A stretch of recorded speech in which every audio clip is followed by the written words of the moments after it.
뉴스 속 경제 이슈는 더 쉽고 깊게, 최신 고용 동향은 더 빠르게 전해드리는 고용브리핑 365 시간입니다. 서영석 기자와 함께합니다. 어서 오세요. 안녕하세요.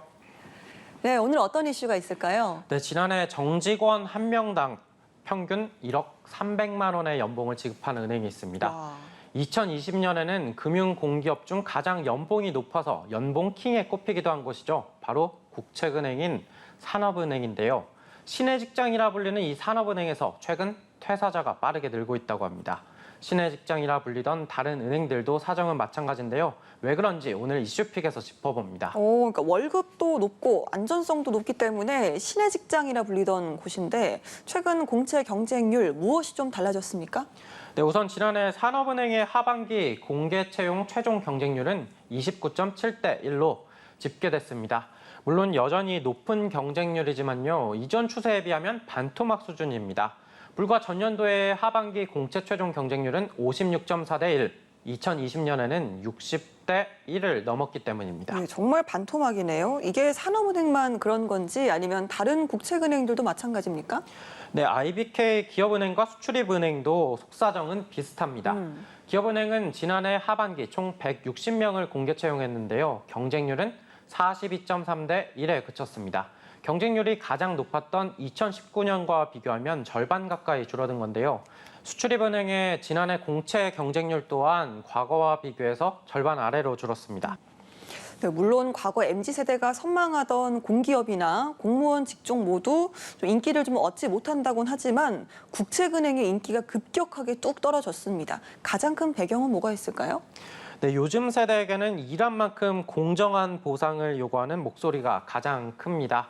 우선 국책은행의 인기 하락을 부추긴 가장 큰 요인은 첫 번째로 비교적 낮은 임금입니다. 특히 국책은행들은 시중은행 등 여타 민간 금융사의 연봉 인상 속도를 따라가지 못하고 있는데요.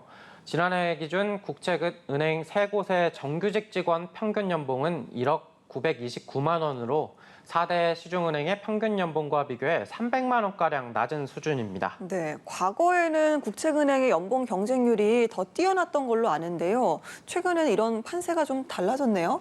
네, 5년 전만 해도 국책은행의 평균 연봉은 4대 시중은행과 비교해서 1,000만 원 이상 높은 수준이었습니다. 그러나 점차 차이가 좁혀지면서 지난해 역전을 허용하게 됐는데요. 그도 그럴 것이 지난 4년간 3대 국책은행의 평균 연봉 증가율은 4.4%에 그쳤지만 같은 기간 4대 은행의 평균 연봉은 21%나 증가했기 때문입니다. 이렇다 보니까 취업 준비생들에게 중요한 요소 중 하나로 꼽히는 신입사원 초임에서도 격차가 벌어지게 됐는데요. 회사나 직군마다 차이가 있긴 하지만 1,000만 원 안팎까지 차이가 난다고 합니다. 그렇군요. 그리고 국책은행의 인기 하락 요인, 다른 건 또 어떤 게 있을까요? 네, 지금 활발하게 논의 중인 국책은행의 지방 이전 때문입니다. 산업은행의 부산 이전이 기정사실화됐고 기업은행과 수출입은행 등 여타 금융공기업의 지방 이전 논의도 불붙은 상태인데요. 취업준비생들은 주로 수도권 근무를 선호하는 현실이기 때문입니다.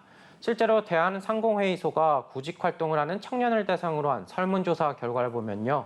10명 중 7명은 지방 근무를 하고 싶어 하지 않는 것으로 조사됐습니다. 지방 근무를 피하는 가장 큰 이유는 가족과 친구 등 네트워크가 없어서가 단연 1위였고요. 생활과 문화 환경 문제, 주거와 생활비 부담 등이 뒤를 이었습니다. 예, 국책은행의 지방 이전 문제 지금 노조의 반발을 사고 있기도 합니다. 여러모로 국책은행으로서는 이 인력 유출 걱정을 할 수밖에 없을 것 같네요. 네, 산업은행의 지난해 평균 이직률은 4.8%로 전년도와 비교해 2배가량 상승했습니다. 기업은행 또한 지난해와 비교해서 2배 이상 상승한 3.5%의 평균 이직률을 보였는데요. 같은 기간 수출입은행은 평균 이직률 역시 상승했습니다.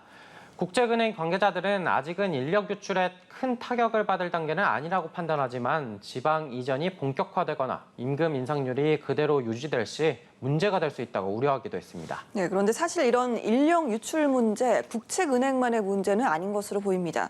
최근 높은 경쟁률을 뚫고 공무원이 됐던 MZ세대들 역시 또 이직을 꿈꾼다고 하더라고요. 네, 평생 직장으로 불리던 또 하나의 신의 직장이죠. 바로 공무원인데요. 네. 최근 비인기 직업으로 꼽히고 있습니다. 실제로 한국행정연구원이 공무원 6,000명을 대상으로 벌인 조사를 보면요.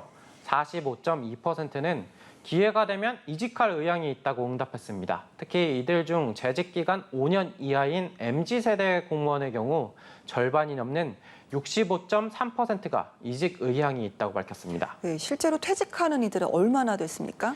네, 공무원 연금공단에 따르면 2018년 6,039명이었던 20대에서 40대까지 퇴직 공무원 수는 지난해 11,693명으로 5년 새 2배 가까이 늘어났습니다. 그렇네요. 젊은 공무원들이 이렇게 높은 경쟁률을 뚫고 입사했음에도 퇴사를 결정하는 가장 큰 이유, 역시나 사회적으로도 고민의 대상으로 떠오르기도 했는데요.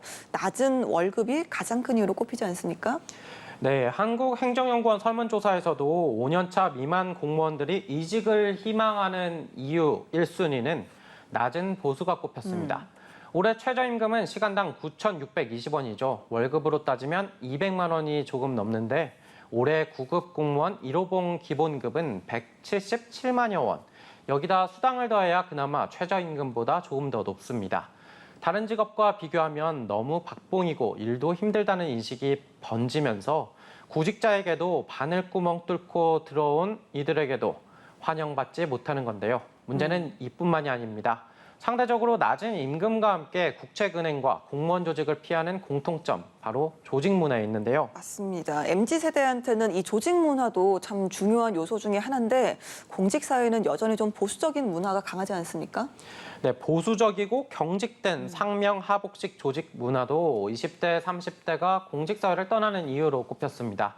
한 설문조사 결과 공무원 응답자의 43%가 근무의 시간에 업무 지시를 받았고 41%는 말이 통하지 않는 직장 상사로 인해 어려움을 겪는다고 합니다. 또 52%는 업무 스트레스로 번아웃을 경험한 적이 있다고 답했는데요.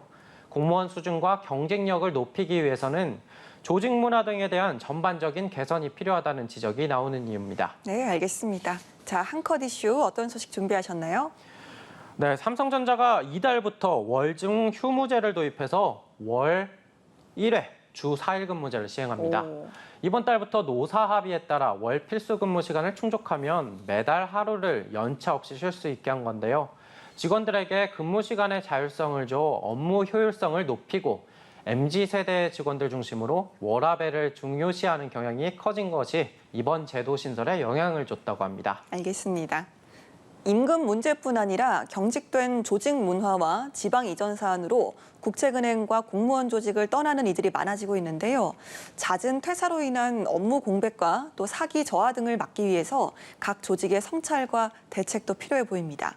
오늘도 서영석 기자와 함께했습니다. 고맙습니다. 고맙습니다. 네, 지금까지 고용브리핑 365였습니다.